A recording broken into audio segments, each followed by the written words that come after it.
will work in this environment. Thank you very much. Sure. Sorry. More power.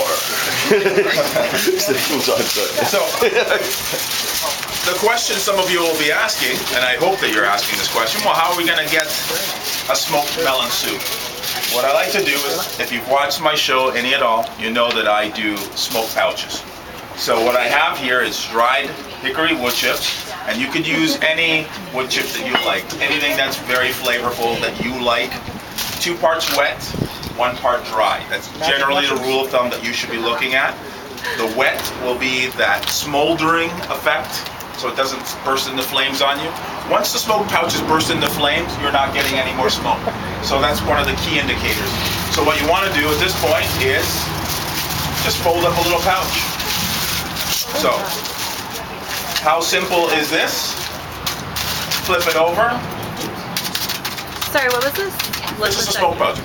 Hickory wood chips, soaked and dried. Oh. So the dried is the tinder, so it'll start smoking right away, and the wet ones will at least allow it to smolder for a longer period of time. How do you soak it? Water, straight water. So what I do here is march myself over to the grill, and I'm going to put that on the hot side of the grill. That takes around 3 to 5 minutes to start smoking. Keep the lid closed. Those are hickory wood chips. So If you light it on fire, you're fucked. keep, yeah, we'll use a nicer word. But anyhow, so what I have done is I've taken this melon, and I generally will tell people, do not hot smoke melon for too long. You want to do this over a short period of time. All I want to do is infuse just a touch of that smoke flavor into our finished dish. Now you can use liquid smoke. I don't know if any of you have ever used that before. Stop it. It's just way overpowering.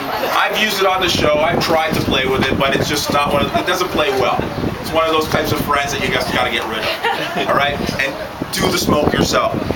Now, I'm going to send this around, so just take a smell. You might not be able to smell it completely up here, but just put it to your nose and don't put your nose on it. Yeah. There's the cameras in their hands, you see. There you go. Excellent. Yeah, you can't do everything together. I understand.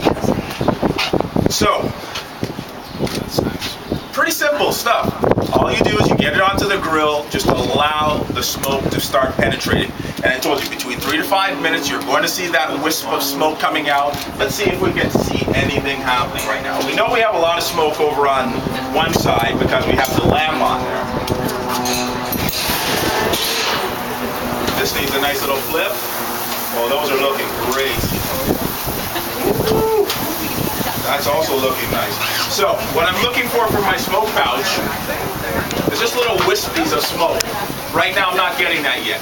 Generally, what you do is you take the grates, lift them up, put smoke pouch directly onto the coals or onto your gas element. It's okay.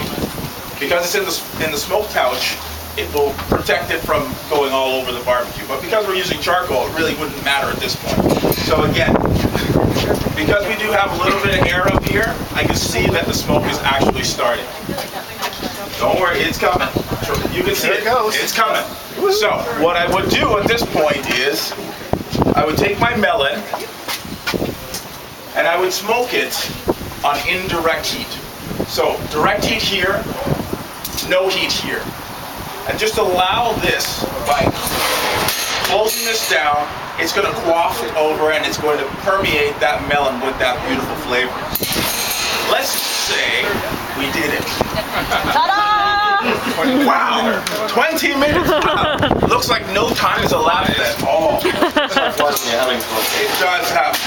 happen that way. So, now we want to start creating our soup. Now it's pretty simple. We take our melon.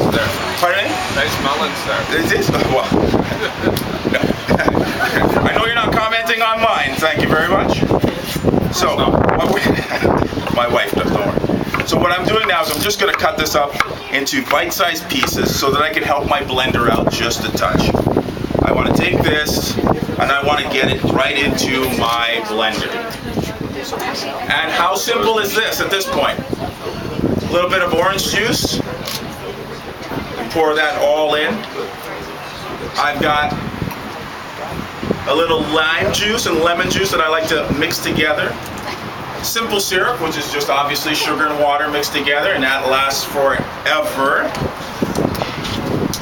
And I get all my ingredients in at this point, and then the star of our show is obviously the Bombay Sapphire. Now you can use other gins, but this has a botanical and it has a great aroma that you should be using. And you should be holding the bottle when you say that. So again, you get that right on top. We got a lot of liquid in here right now, so I'm going to have to bump that up with just a little bit more of the melon itself. So I might not need it all, but I just want to make sure that I have enough to get in there. So we've got our gin, we've got everything inside. Now we need to start blending.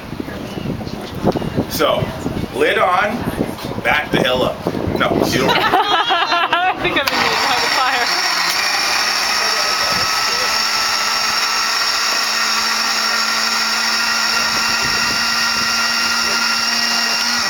So, I also like to put just a little bit of stock in there. So this is a little veg stock. So this is 100% vegetarian base. So that vegan that comes over to your house, you don't have to kick them out.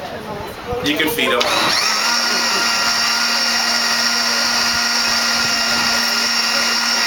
So again, as long as that's blended together nicely, you have to do yourself a favor.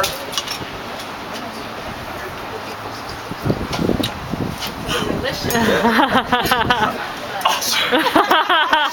But you know what? Don't take my word for it. How about you? Can you hold it, or do you want me to do it for you? I can do Where's it. your husband? All right, don't worry. But can you taste just a little hint of that smoke in there? Oh yeah. And you can taste the melon, all those fresh flavors. And if anybody tells me that this soup was hard to make, impossible. So basically what you want to do now is you make this soup ahead of time, pop it into the fridge, allow it to set up. Put in a lot more melon. You will get that beautiful color that you're looking at. But once this settles down, it will get nice and green again. So this is another little idea that you might not have thought about in the past. You're going to say to yourself, you know what? Here's a fruit soup that I can give as a dessert course or as a first course. Add some more melon balls to this, add a little sorbet to this, and you're laughing. Add some ice to it. Oh, you could kick it up 1,000 notches, but remember, we don't know each other. And when I invite people to my house, I generally have a clue of who they are and what they like. How do we know that with a group like this? So you kind of want to go, if you're going to do a party, go to the middle of the road. Don't go crazy. Go to the middle of the road, but be proficient in the middle of the road. Absolutely. Thank you very much, though. We have more to do, though, right? Yeah, well, you're absolutely right. I mean, it's about sticking